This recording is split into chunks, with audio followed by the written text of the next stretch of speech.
अस्सलाम वालेकुम। मैं सूफीज़म इस्लाम और मेरे पास ये तज़किरतुल औलिया की किताब है। इस किताब में मैं जो आपको टॉपिक पढ़कर सुनाऊंगी, इस टॉपिक का नाम है हज़रत शेख खैर नस्साज रहमतुल्लाह अलैह के हालात व मनाकिब। औज़ बिल्लाहि मिनश शैतानिर रजीम, बिस्मिल्लाहिर रहमानिर रहीम। तारुफ़ व तज़किरा। आप विलायत व हिदायत के मंबा व मकसद थे और बेशतर मशाइखीन को आपसे शर्फ़े तलम्मुज़ हासिल रहा।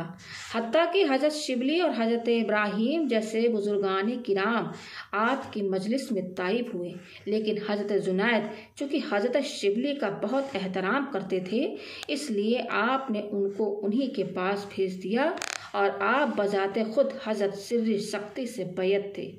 आपको खैर नस्साज कहने की वजह यह है कि एक मर्तबा हज के अज़्म से घर से रवाना हुए तो बोसीदा गुदड़ी और सियाह रंग की वजह से कूफा में एक शख्स ने पूछा कि क्या तुम गुलाम हो? आपने इस बात में जवाब दिया। फिर उसने पूछा कि क्या तुम अपने आका से फरार इख्तियार किए हुए हो? फरमाया कि हाँ। उसने कहा कि चलो मैं तुम्हारे आका से मिलवा दूं। आपने फरमाया कि मैं तो हमेशा से उसका मुतमन्नी हूँ कि कोई ऐसा फ़र्द मिल जाए जो मुझको मेरे आका से मिलवा दे। उसके बाद उसने आपका नाम खैर रखकर कपड़ा बुनना सिखा दिया और इसी निस्बत से आपको खैर नस्साज के नाम से मौसूम किया जाता है।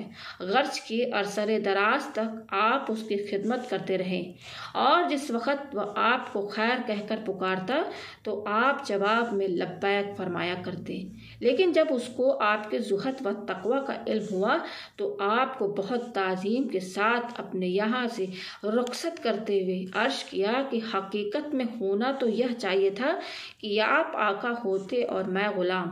फिर वहाँ से आप बैतुल्लाह तशरीफ़ ले गए और वहाँ आपको वह मदारिस व मकामात हासिल हुए कि हज़रत जुनैद आपको खैर के बजाय खैरुना यानी हम में से बेहतर कहकर आवाज़ दिया करते थे।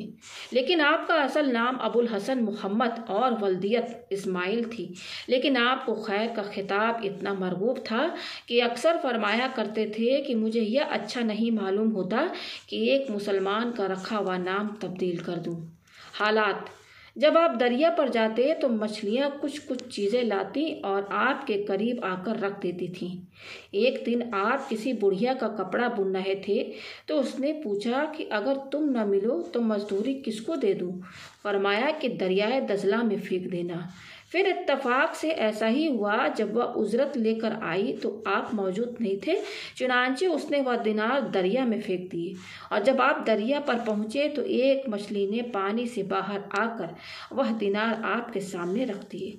लेकिन अक्सर बुजुर्गान किराम यह कहते हैं कि यह चीज़ें मकबूलियत का बाइस नहीं बन सकती, क्योंकि यह चीज़ें सब हिजाबात हैं और आपको शायद बाचिच के अतफाल की हैसियत से अता की गई हो।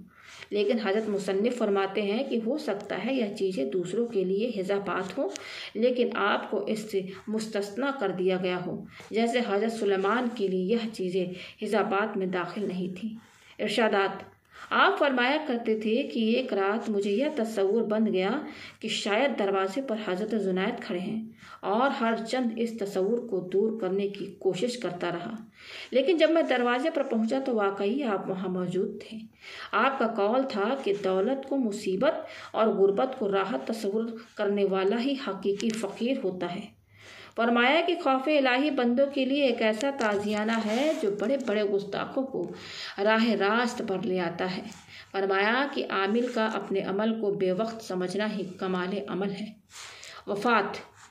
आपने 100 साल की उम्र पाई और जिस वक़्त नमाज मगरिब के करीब फ़रिश्ता अजल कब्ज़े रूह के लिए पहुंचा तो आपने कहा कि मुझे सिर्फ नमाज अदा करने की मोहलत दे दो, क्योंकि जिस तरह तुम्हें कब्ज़े रूह का हुक्म है इसी तरह मुझे अदायगी नमाज का हुक्म है।